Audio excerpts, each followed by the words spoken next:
Hello and welcome to Lavneesh sir की class. आज की ये शिक्षा निदेशालय राष्ट्रीय राजधानी क्षेत्र दिल्ली की वर्कशीट नंबर 9 जो कि कक्षा 8वीं के विद्यार्थियों के लिए है, यह ली गई है हिंदी विषय से।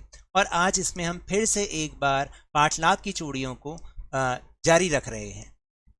तो चलिए बिना समय गवाए शुरुआत करते हैं मेरे साथ और समझने की कोशिश करते हैं।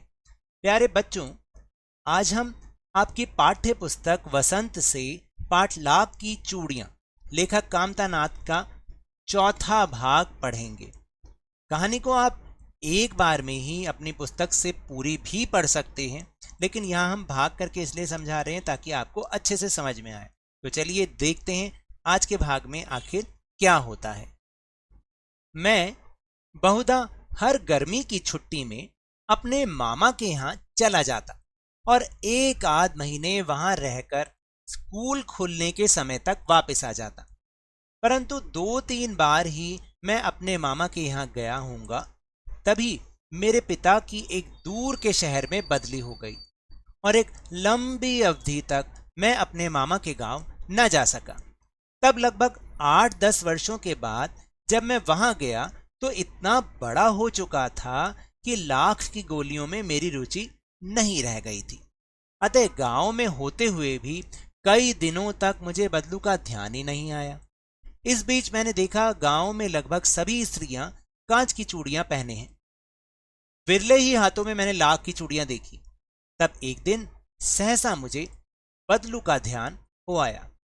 बात यह हुई कि बरसात में मेरे मामा की छोटी लड़की आंगन में फिसल कर गिर पड़ी और उसके हाथ की कांच की चूड़ी टूटकर उसकी कलाई में घुस गई और उससे खून बहने लगा। मेरे मामा उस समय घर पर न थे, मुझे ही उसकी मरहम पट्टी करनी पड़ी।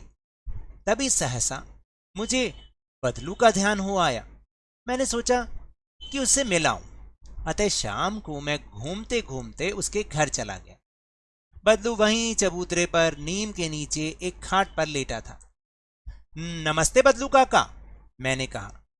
नमस्ते भैया, उसने मेरी नमस्ते का उत्तर दिया। उठकर खाट पर बैठ गया, परंतु उसने मुझे पहचाना नहीं और देर तक मेरी ओर निहारता रहा। मैं हूं जनार्दन काका, आपके पास से गोलियां बनवाकर ले जाता था, मैंने अपना परिचय दिया। बदलू फिर भी चुप रहा, मानो वह अपने स्मृति पटल पर अतीत के चित्र उतार रहा हो।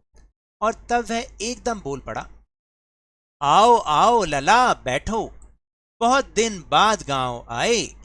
तो देखा किस तरीके से आपने इस भाग में समझा कि लेखक अब बड़े हो गए थे और उनकी लाख की गोलियों में कोई रुचि नहीं थी, वो बचपन वाली रुचियां खत्म हो जाती हैं। और जब आया तो वो देखा गांव में भी बहुत चेंज हो गया, तो सहसा एक दिन उसे बदलू का ध्यान आया और फिर उससे मिलने चला गया, उसको अपनी पहचान बताई और बदलू उसे पहचान गया।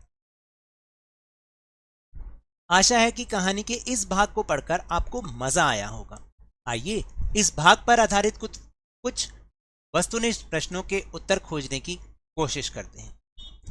पहला प्रश्न, लेखक गर्मी की छुट्टी में कहाँ जाता था? शहर या अपने दोस्त के यहाँ, अपने चाचा के गांव या अपने मामा के गांव? तो सही उत्तर है अपने मामा के यहाँ जाता था। फिर दूसरा प्रश्न है कि बहुत दिनों बाद मामा के यहाँ जाने पर लेखक को किस चीज की बनी चूड़ियां बहुतायत में दिखी, यानी ज्यादातर दिखी? सोने की चूड़ियां, मिट्टी की चूड़ियां, कांच की चूड़ियां या फिर लोहे की चूड़ियां? तो सही उत्तर है कांच की चूड़ियां।